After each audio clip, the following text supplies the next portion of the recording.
एक भिखारी ठाकुर जी का बेटी बेचवा गीत है जो मैं अपने शब्द में थोड़ा गुनगुनाना चाहती हूँ।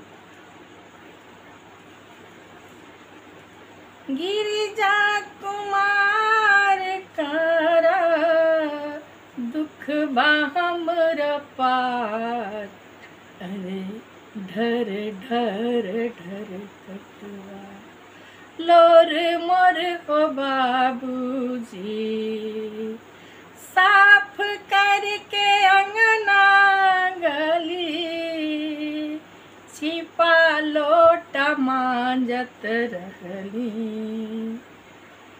साफ करके अंगना गली, छिपा लोटा मांजत रहली। साफ करके अंगना गली, छिपा लोट जूठ माली। अर बन के रहनी माई के टहलनी है बाबूजी, अरे बन के रहनी माई के टहलनी है बाबूजी। शेक्सपियर और भोजपुरी मतलब सब जानते हैं। भिखारी ठाकुर जी का लिखा हुआ यह गीत बेटी बेचवा के नाम से बहुत बहुत लोकप्रिय, बहुत मशहूर ये गीत, बहुत लोकप्रिय, जिसमें एक समय यह प्रथा थी कि बेटी की शादी बूढ़े आदमी से कर दी जाती थी। पैसे की कमी के कारण पिता इतना मजबूर होता था कि उसके पास खिलाने को पैसा नहीं होते थे। गरीबी ऐसे चरम पर थी तब, तो वो अपनी बेटी को बेच देता था एक बूढ़े आदमी से, क्योंकि कौन खरीदेगा उसको। बेटी और उसके बदले वो पैसे ले लेता था। तो ये लड़की अपने दिल का हाल कहती है कि मेरे आँख से आंसू रुक नहीं रहे हैं बाबूजी, तुमने क्या किया ये।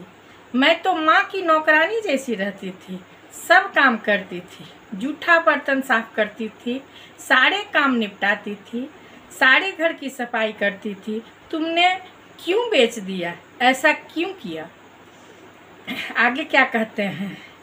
गमछा बिछाई दिहला, रुपया गिनाई लिहला, नेटी काटी बेटी के बियाहला है बाबूजी, नेटी काटी बेटी के बियाहला है बाबूजी। रे रुपया गिनाई लिहला, पगाहा धराई दिहला, रुपया गिनाई लिहला, पगाहा धराई दिहल। अरे चेड़िया के छेड़िया बनवला हो बाबूजी, अरे चेड़िया के छेड़िया बनवला हो बाबूजी। के ईसन जादू कइल, पागल तो हर मती भइल। अरे नेटी काटी बेटी के बियाहला ए बाबूजी, अरे नेटी काटी बेटी के बियाहला हो बाबूजी। अरे नेटी काटी बेटी के भसियावाला हो बाबूजी।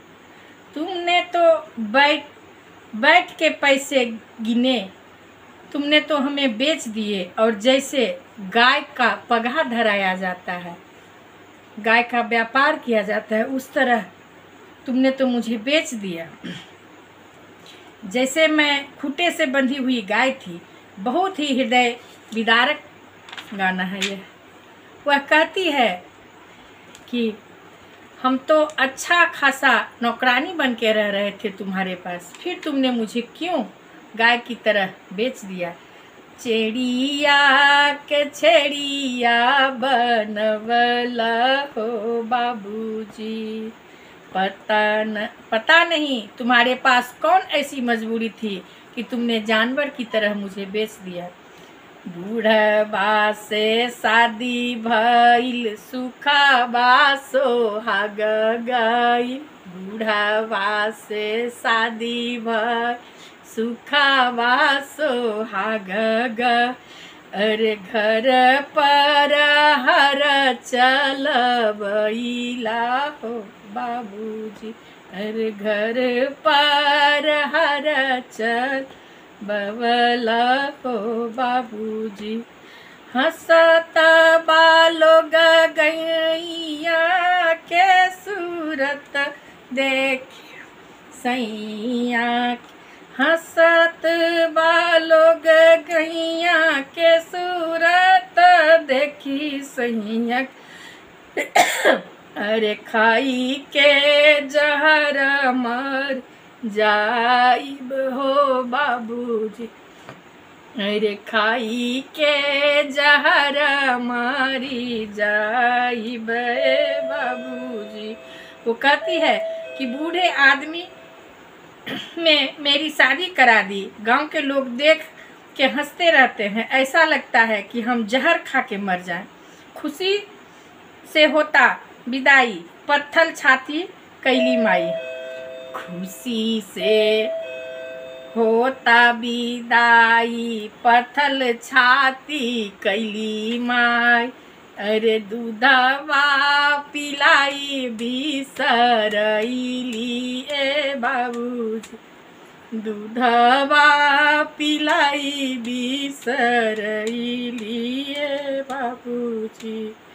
रोअतानी सिरधुनी रोअतानी सिरधुनी इहे छछनल सुनी। अरे बेटी मत बेची त दिया केहू के बाबूजी। अरे बेटी जानी बेची दिया केहू के बाबूजी। वह अपने बाप से कहती है कि ऐसा कभी मत कीजिएगा।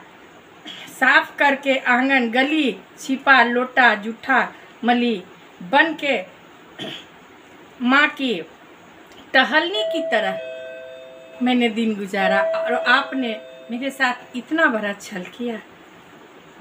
नेटी काटी बेटी के बियहलाए बाबूजी। नेटी काटी बेटी के बियहलाए